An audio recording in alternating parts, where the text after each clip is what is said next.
If you're intelligent, this might be the reason you're still stuck. Not because you're lazy, not because you lack opportunity, but because your intelligence has become the most sophisticated excuse machine ever created. And the worst part? You probably think this doesn't apply to you. Section 1. The Complexity Shield. The most dangerous thing an intelligent person can possess is the ability to rationalize their own stagnation. Most people assume financial struggle comes from a lack of opportunity, luck, or skill. But for highly intelligent people, the barrier is rarely ignorance. It's the sophisticated use of knowledge as a defense mechanism. When fear appears, fear of starting something new, fear of committing to a direction, fear of irreversible decisions, the average mind hesitates. The intelligent mind does something far more dangerous. It analyzes. It researches. It creates frameworks, risk models, and timelines. It finds 10 logical reasons why now isn't the right time. This is the complexity shield. Using intelligence not to move forward, but to justify staying exactly where you are. On the surface, it looks like wisdom. Underneath, it's fear wearing a lab coat.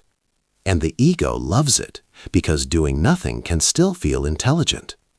Section 2. The Good Student Trap. For the first 2 decades of life, intelligent people are rewarded for one thing: finding the correct answer. This is the good student trap. School teaches a clear formula: study the material, follow the rules, pass the test, get validated. There is always a syllabus, always an authority, always permission. But real-world success doesn't operate on those rules. There is no rubric for entrepreneurship, no professor who tells you you're ready, no guarantee that effort equals reward. And this is where intelligent people stall. They become permission addicts, waiting for another credential, another certification, another expert to confirm they're allowed to act. The classroom rewards obedience. The market punishes it. Highly intelligent people are often excellent subjects, but terrible authors of their own lives. Because if the path isn't clear from A to Z, they assume the path is flawed. In reality, it's not the path that's broken, it's the need for certainty. Section 3. The Identity Cost of Risk. For intelligent people, identity is everything. Being the smart one becomes currency, respect, safety, belonging. But risk threatens that identity. To change your life, you must be willing to look incompetent, to fail publicly, to be wrong repeatedly. And for someone praised their entire life for being right, that feels unbearable. Psychologically, the brain processes social failure the same way it processes physical pain. So instead of risking failure, the intelligent mind chooses safety, middle management roles, underpaid expertise, watching from the sidelines. Not because they lack ambition, but because failure would shatter the one identity they rely on. They would rather be a dignified observer than a messy participant. Section 4. The 20-year decay. This kind of stagnation doesn't explode, it decays. In your 20s, it looks like doing your due diligence. In your 30s, it becomes waiting for the right conditions. By your 40s, it turns into resentment.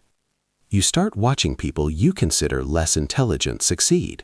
Instead of reflecting, the mind doubles down. They got lucky. They're unethical. The system is rigged. At some point, you stop calling it patience. You start calling it regret.